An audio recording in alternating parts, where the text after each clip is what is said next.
మూఢనమ్మకాలు లేని సమాజం త్వరగా అభివృద్ధి చెందుతుందని ఆంధ్రప్రదేశ్ హేతువాద సంఘం అధ్యక్షులు నార్నె వెంకట సుబ్బయ్య తెలిపారు. ఈరోజు Gudivada comrade Sundarayya Bhavan CPM party కార్యాలయంలో ఆయన మీడియాతో మాట్లాడారు.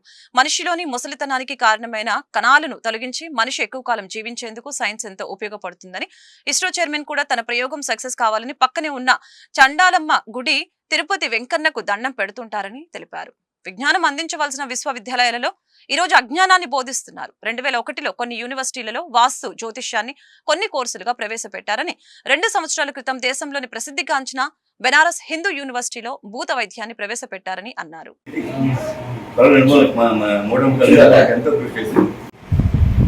మూఢనమ్మకాలు లేని సమాజం చాలా ఉన్నతమైన సమాజంగా గుర్తించాలి. అట్లాగే మూఢనమ్మకాలు లేని సమాజం త్వరగా అభివృద్ధి చెందుతుంది అనే దానికి మనం చాలా ఉదాహరణలు చెప్పుకోవచ్చు. ఈరోజు శాస్త్రజ్ఞానం అమితంగా పెరిగిపోతుంది. ఇతర గ్రహాల్లో కాపులు పెట్టేందుకు మనం ఉరకలేస్తున్నాం.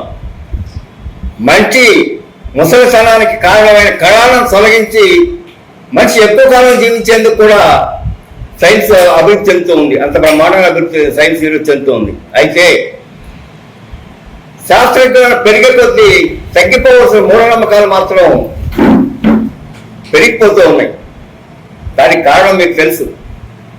ఎంత చదువుకున్నా ఆ చదువుకు సంబంధం లేనటువంటి అశాస్త్రమైన భావనతో ఈరోజు మేధావులు అనేవాళ్ళు కూడా కొట్టుకుపోతున్నారు. మీకు తెలుసు, శ్రీహరికోటలో ఇస్రో ప్రయోగం అప్పుడు ఇస్రో చైర్మన్ ప్రతిసారి కూడా పక్కన చంగాలమ్మకి దండం పెట్టి, తిరుపతి వెంకన్నకి దండం పెట్టి ప్రయోగం సక్సెస్ కావాలని దండం పెట్టుకుంటున్నాడు.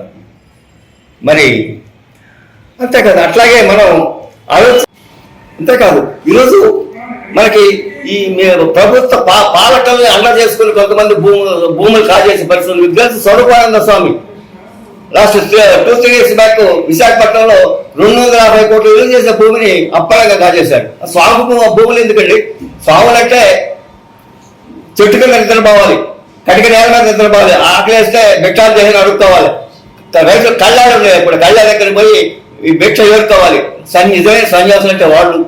మరి ఈరోజు సన్యాసులకి 1000 కోట్ల డబ్బులు ఎందుకు, 100 ఎకరాల భూములు ఎందుకు? నిజంగా సన్యాసులు దొంగ సన్యాసులు, వీళ్ళని అరెస్ట్ చేసి జైల్లో పెట్టి కుక్కవలసిన అవసరం ఉందని హేతువాదంగా డిమాండ్ చేస్తున్నాం. అంతేకాదు ఈరోజు మనం ఈ బాబాల విషయంగా ఆలోచిస్తే కల్కి భగవాన్ అన్నాడు తిరుపతి జిల్లాలో ప్రభుత్వ భూములు అటవీ భూములు ఆక్రమించి ఆశ్రమం పేరుతో మోసం చేస్తున్నాడు.